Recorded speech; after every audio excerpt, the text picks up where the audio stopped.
ስንክሳር ዘወርኃ የካቲት 2 አንድ አምላክ በሆነ በአብ በወልድ በመንፈስ ቅዱስ ስም የካቲት 2 በዚች ቀን ከእስክንድርያ ውጪ የደብረ ዝጋግ ገዳም አበምኔት የከበረ አባ ለንጊኖስ አረፈ።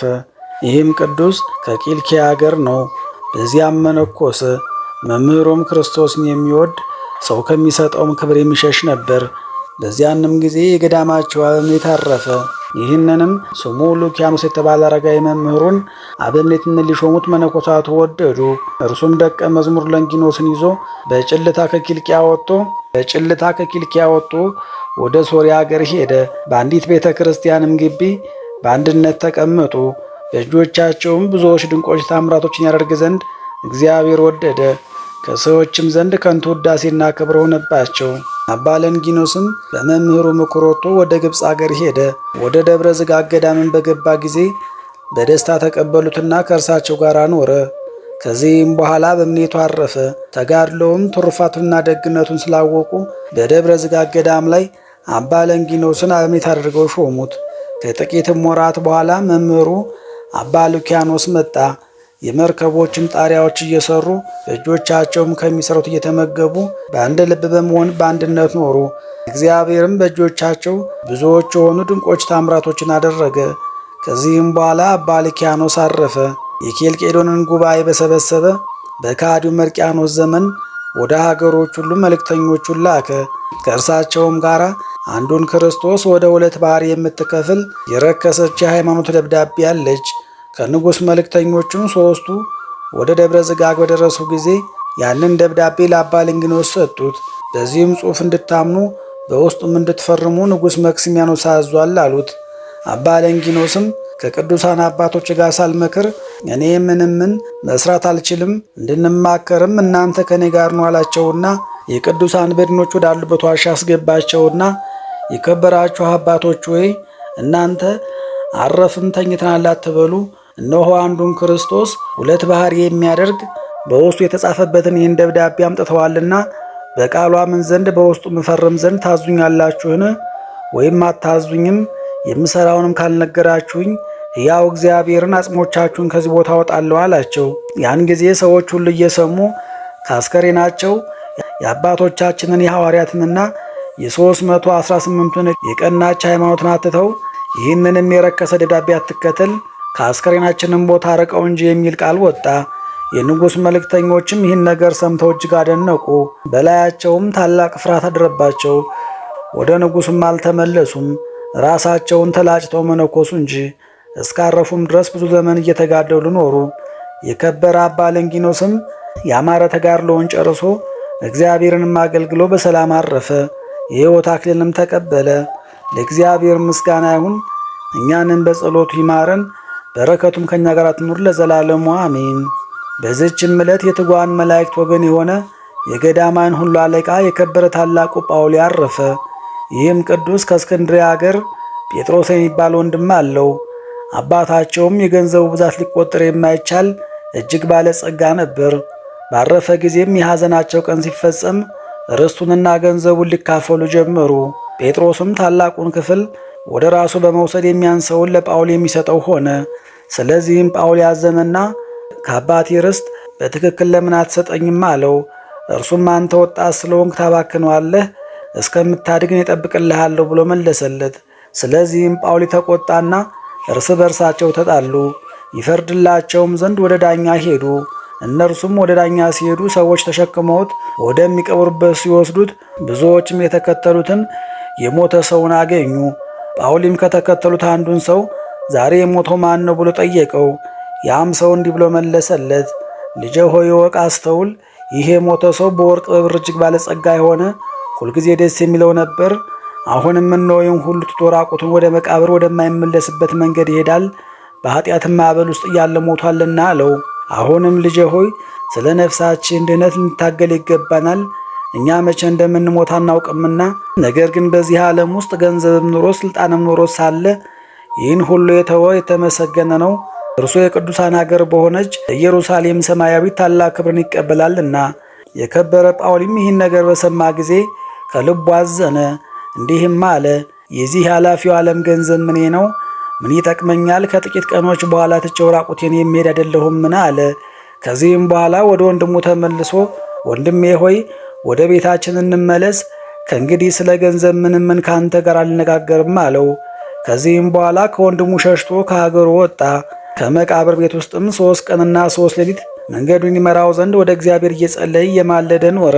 ወንድሙ ጴጥሮስም በሀገር ውስጥ እየዞረ ሲፈልገው ሰነበተ፣ ግን አላገኘውም። ታላቅ ሐዘንንም አዘነ። የተመሰገነ ጳውሊ ግን 3 ቀኖች ያህል በዚያች መቃብር ቤት ሲኖር መብልና መጠጥን አላሰበም፣ ፍርሃትና ድንጋጼም አላደረበትም። አምላካዊ ኃይል ተጠብቀው ነበርና። በአራተኛይቱም ዕለት እግዚአብሔር ወደ እርሱ መልአኩን ላከ። ከዚያም ነጥቆ ወሰደው፣ በምስራቅ በኩል በምትገኝ በረሃ ውስጥ አኖረው። በዚያም የውሃ ምንጭ አለ።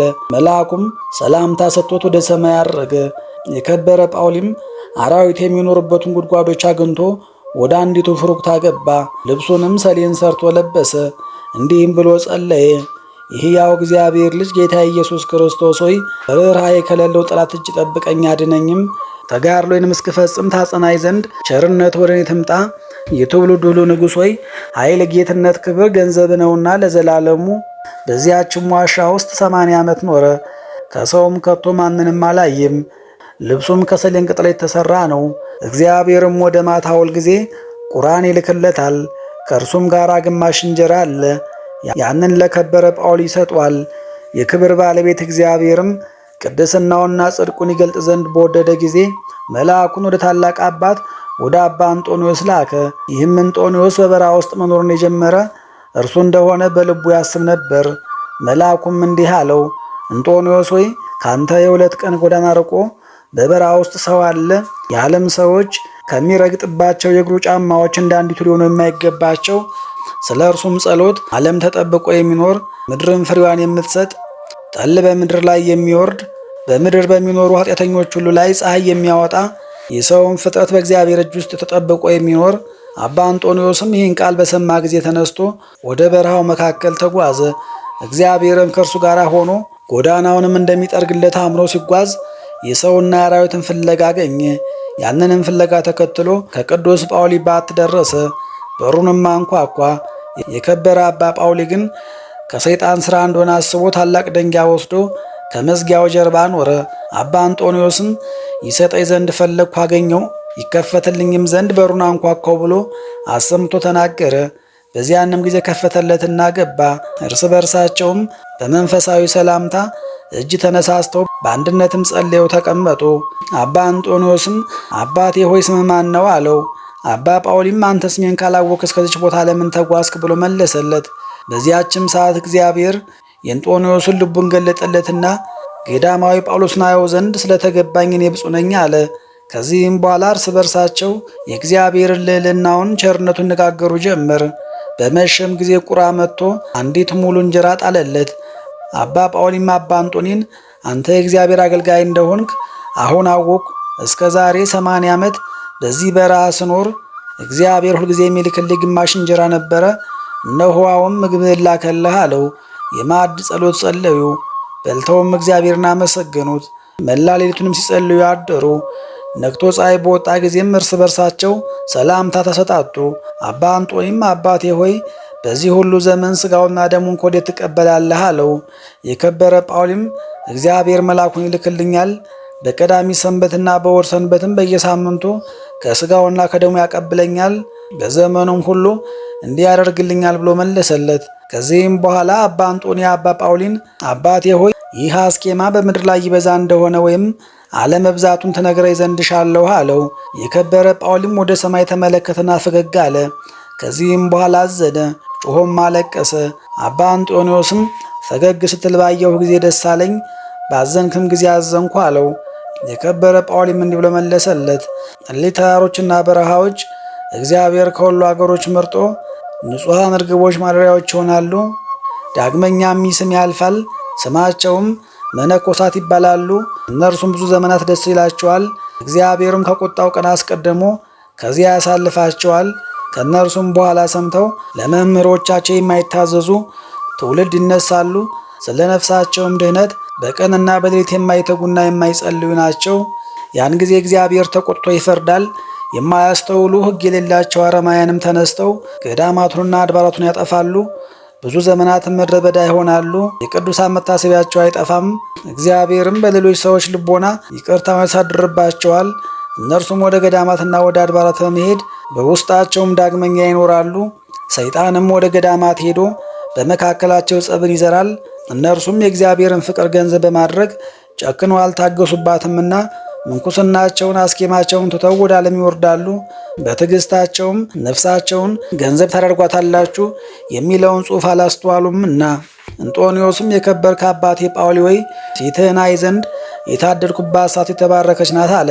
የከበረ አባ ጳውሊም አሁን ወደ ማደሪያ ሂድ፣ ቆስጠንጢኖስ ለሊቀ ጳጳሳት አትናቴዎስ የሰጠውን ልብስ እርሱም አንተን ያለበሳትን ከአንተ ጋር ይዛሃትና ሥጋዬን በእርሷ ትገንዝ ዘንድ ብሎ ተናገረው።